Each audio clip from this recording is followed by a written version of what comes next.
యోనా ఉన్న ఓడ ఎందుకు బద్దలైపోయింది?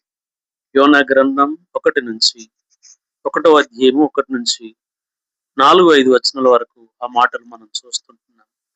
యోనా ప్రయాణం చేస్తున్న ఓడ ఎందుకు బద్దలైపోయింది? ఎందుకు యోనా ఉన్న ఓడ బద్దలైపోయిందంటే, సముద్రం మీద యెహోవా పెద్ద గాలి పుట్టించాడు, గొప్ప తుఫాను పుట్టించాడు. అందును బట్టే యోనా ఉన్న ఓడ బద్దలైపోయే పరిస్థితి ఏర్పడింది. ఓకే, మరి ఎందుకు దేవుడు అంత పెద్ద గాలిని పుట్టించాడు, గొప్ప తుఫానును పుట్టించాడు సముద్రం మీద?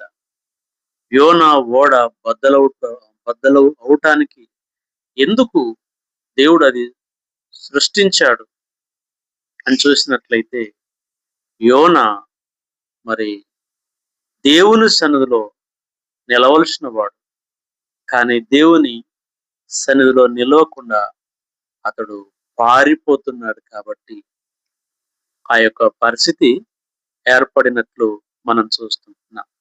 వాక్యం వింటున్న నా సహోదరి దేవుని సన్నిధిలో నిలుచువాడు నిరంతరము జీవిస్తాడు అని 1 యోహాను పత్రిక 2వ అధ్యాయం 17లో మనం చూస్తున్నాం. దేవుని సన్నిధిలో నిలుచువాడు, అదిగో దేవునిలో నిలుచువాడు బహుగా ఫలిస్తాడని యోహాను సువార్త 15:5లో మనం చూస్తున్నాం. ఎవడు నా యందు నిలుచును వాడు బహుగా ఫలించునని ప్రియ ప్రభు పలుకుతున్న మాట మనం చూస్తున్నాం. యోనా నిలవలేక పారిపోతున్నాడు కాబట్టి అతని ఓడ బద్దలైపోయే పరిస్థితి కనబడుతుంది. వాక్యం వింటున్న నా సహోదరి మనము కూడా ప్రభు సన్నిధిలో నిలవకపోతే ఫలించలేము, నిరంతరం జీవించలేము, ప్రభుకు మహిమ తీసుకురాలేము.